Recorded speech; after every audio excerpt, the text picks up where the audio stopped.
আৰু পাগল আৰু অলপ এনেকৈ খলাই মহৰ কই না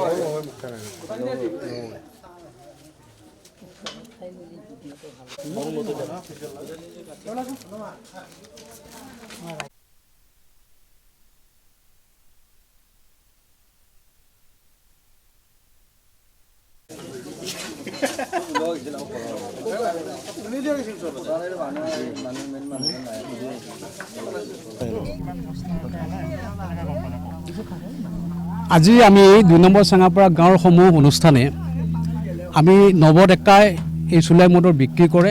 এই ক্ষেত্ৰত আমি সিদ্ধান্ত ল'লোঁ। আমাৰ গাঁৱৰ পৰিৱেশ একেবাৰে বিনষ্ট হৈছে, আমাৰ উঠি অহা ছাত্ৰ ছাত্ৰীৰ অৱস্থা বিনষ্ট হৈছে, সামাজিক বাতাবৰণ নষ্ট হৈছে। গতিকে এই ক্ষেত্ৰত আমি ৰাইজে অনুষ্ঠান প্ৰতিষ্ঠান ভিডিপিকে ধৰি আমি বহুতবাৰ আহি আমি ক'লোঁ যে এই চুলাই মদৰ বিক্ৰীটো বন্ধ কৰা নৱডেকাত। কিন্তু তেখেতে ৰাইজৰ ওচৰত চেলেঞ্জ কৰি আজি ৰাতিপুৱাৰ পৰা বিক্ৰী কৰি আছে, কালিও বিক্ৰী কৰিছে। কালি আমি ভিডিপি আমাৰ ৰাইজে যিসকল ব্যক্তি খাব আহিছিলে তেখেতসকলক আমি মানা কৰিছোঁ যাতে দ্বিতীয় দিন এইখন গাঁৱত যাতে চুলাই বিচাৰি নাহে। ঠিক আমি কোৱাৰ পিছতো আজি 4জনে ইতিমধ্যে লৈ গৈছে। এজন তেখেতৰ নাম কি আছিলে, বীৰেন ডেকা, তেখেতৰ ঘৰ বিৰুভাঙাত। গতিকে তেখেতে আমাৰ পাথৰঘাট থানাৰ আমাৰ IC বিষয়াৰ আগত ষ্টেটমেণ্ট এটা দিছে। গতিকে এই ক্ষেত্ৰত আজি নৱডেকাৰ গৃহত তেখেতৰ সৈতে আমি গোটেই ৰাইজে অভিযান চলাই, আমাৰ পাথৰঘাট থানাৰ অভিযান চলাই আমি 4,400ৰ ওপৰত মদৰ পেকেট য'ত নেকি 50 টকা কৰি বিক্ৰী কৰে এই বস্তুটো আমি পাইছোঁ। গতিকে আমি এইটো জনাব বিচাৰিছোঁ যাতে সমাজত এই চেঙাপাৰাত যে মদৰ এই সুৰাপানৰ এইটো নিষিদ্ধ হয়, তাৰ কাৰণে আমি আৰক্ষী চকীক আৰু বিভাগীয় আমি DC বা প্ৰশাসনৰ বিষয়াকো আমি SP মহোদয়কো আমি জনাইছোঁ। গতিকে এই ক্ষেত্ৰত বন্ধ কৰিলে আমাৰ গাঁওখন সুন্দৰ হ'ব, তাৰ কাৰণে আমি কামনা কৰিছোঁ। মদসমূহ তেখেতসকলে ইয়াতে কমকৈ আনে কিনে বস্তি ৰাখে। নিজৰ ঘৰ এখন আছে যিখন ঘাইঘৰৰ বস্তিৰ ফালে ৰাখিছিলে, ৰাখি ইয়াতেও ৰাখে, নিজৰ মেইন ঘৰতো ৰাখে, য'ত নেকি বিক্ৰী কৰিবৰ কাৰণে 30টা 20টা এনেকুৱাকৈ ৰাখে। আকৌ সেইকেইটা শেষ হ'ল, আকৌ দ্বিতীয়বাৰ আনে। ঠিক এনেকুৱাকৈ দিন একদম ৰাতি 12টা বজালৈকে চলিছে।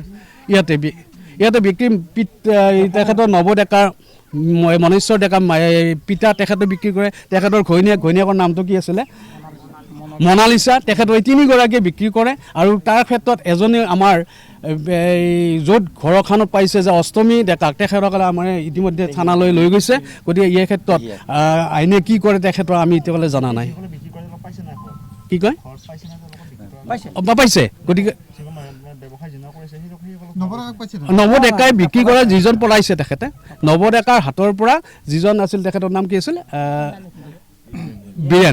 বীৰেনে 4টা পেকেট লোৱা আমি স্পষ্টকৈ আমি পাইছোঁ। মদসমূহ ক'ৰ পৰা আনি ক'ব নহয়, উজনিৰ পৰা অনা বুলি কয়। উজনি বুলি কওঁতে আমি অন্ততঃ কলাইগাঁও, বালিপটা বা সেনেকুৱা ধৰণৰ জেগাৰ পৰা আহে, কিন্তু কোনোবা জেগাৰ পৰা আনে আমি নাজানো। না আপোনাৰ আমি বহুতবাৰ আমি তেখেতসকলক কৈছোঁ যাতে এইটো মিডিয়াই নাজানক, প্ৰশাসনে নাজানক, আমাৰ মাজত সীমাবদ্ধ ৰাখি যি কৰিছা এইটো বন্ধ কৰ বুলি বহুতবাৰ আমি ৰাইজে আমি তেখেতসকলক আহ্বান জনাইছোঁ। গাঁওবুঢ়া মহোদয়ক আমি বহুতবাৰ কৈছে, তেখেতক ভিডিপিয়ে কৈছে, ৰাইজৰ অনুষ্ঠান প্ৰতিষ্ঠানে কৈছে, কিন্তু কোনো কথা মনা নাই। কিন্তু ৰাইজক চেলেঞ্জ কৰি গতিকে এই কথাটো সদায় বিক্ৰী কৰি আছে। আৰু তেখেতসকলে আমাৰ সমাজখনকো যে নৱডেকাই যে কি কৰিব, যিটো নেকি আমি মিডিয়াৰ ওচৰত ক'ব নোৱাৰোঁ বা ৰাজহুৱা কৰিব নোৱাৰোঁ, সেনেকুৱা শব্দ ব্যৱহাৰ কৰিছে। আমি আমি এইটো বিচাৰিছোঁ যে আমি ছাৰক কৈছোঁ আমাৰ গাঁৱত যাতে এই চুলাই মদৰ যিটো বিক্ৰী এইটো বন্ধ কৰি দিব লাগে। আমাৰ গাঁওখনৰ নাম হৈছে 2 নম্বৰ চেঙাপাৰা গাঁও। আজি কিছুদিনৰ পৰা আমাৰ মানে এইটো চুলাই মদৰ মানে ব্যৱসায় এটা চলি আছে। আমি বেপাৰীকেইজন উদ্ঘাটন হৈ উঠাৰ পিছত তেওঁলোকক আমি সকিয়াই নিদিলোঁ। আমি ৰাজহুৱা হিচাপে, মই ব্যক্তিগতভাৱেও ক'লোঁ, কোৱাৰ বাহিৰেও আমি ৰাজহুৱা হিচাপে বহুত দিন মানে সকিয়াই দিয়া হ'ল। তথচ মানে তেওঁলোকৰ মানে এতিয়ালৈ মানে ব্যৱসায়টো বন্ধ কৰা নাই।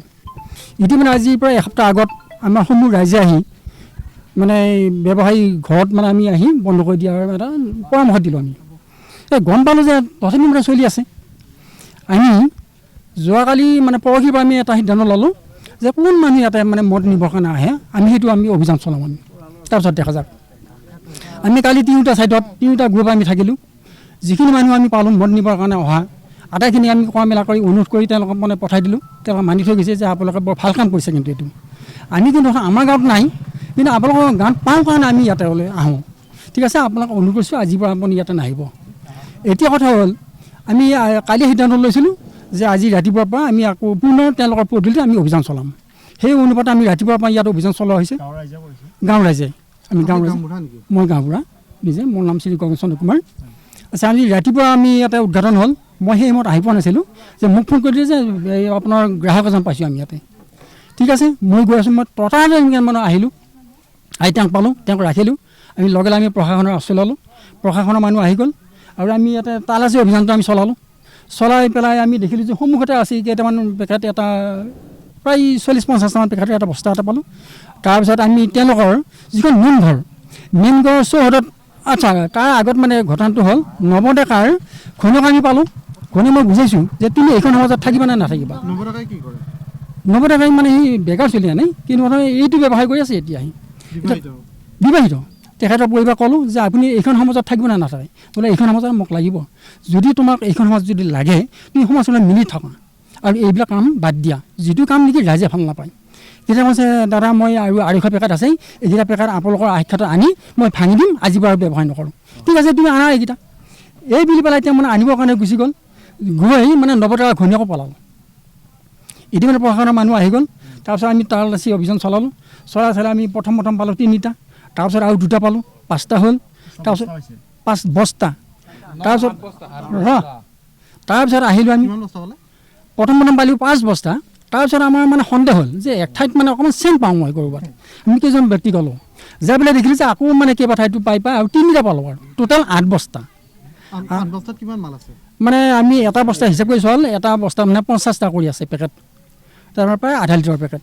গতিকে এই 8 বস্তা এই প্ৰশাসনৰ সাক্ষাতত মানে তেওঁলোকে পৰামৰ্শমে তেওঁলোকৰ চটত আনি এইটো খুলি আটাইখিনি হিচাপ নিকাচ কৰি আছে। তাৰপিছত আমি প্ৰশাসনক দায়িত্ব আমি দিছোঁ এইটো ক্ষেত্ৰতে যে আমাৰ গাঁৱত অন্ততঃ এই যে চুলাই মাদৰ যাতে যিটো মানে বিক্ৰী, এই বিক্ৰীটো যাতে বন্ধ হয়। আপোনালোকক মই আমি অনুৰোধ কৰিছোঁ যে এইটো যাতে আমাক বন্ধ কৰি দিব লাগে। আবকাৰী বিভাগে কি ক'ব এতিয়া মই ক'বলৈ গ'লে মানে অলপ বেয়া লাগে। আমি পুলিচৰ আমি আশ্ৰয় লৈছিলোঁ আগতে। পুলিচত দেখিলোঁ যে তেওঁলোকে কি কৰে, কেইটামান পইচা পাতি লৈ পেলাই তেওঁলোকক মানে এৰি দিয়ে। গতিকে সেইকাৰণে মই তেওঁলোকক কৈছোঁ যে মদৰ বেপাৰী মানে পুলিচ প্ৰশাসনক দি লাভ নাই।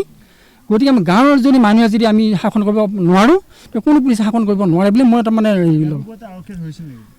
কেইবাবাৰ লৈ গৈছিল, আকৌ আহি ব্যৱসায় কৰে, আকৌ এৰি দিয়ে। গতিকে আমি এতিয়া প্ৰশাসনৰ কিন্তু আজি ছাৰজনক আমি ধন্যবাদ জনাইছোঁ। তেখেতে মানে তেওঁৰ যিটো পদক্ষেপ, তেখেতক আমি প্ৰশংসা কৰিছোঁ আমি।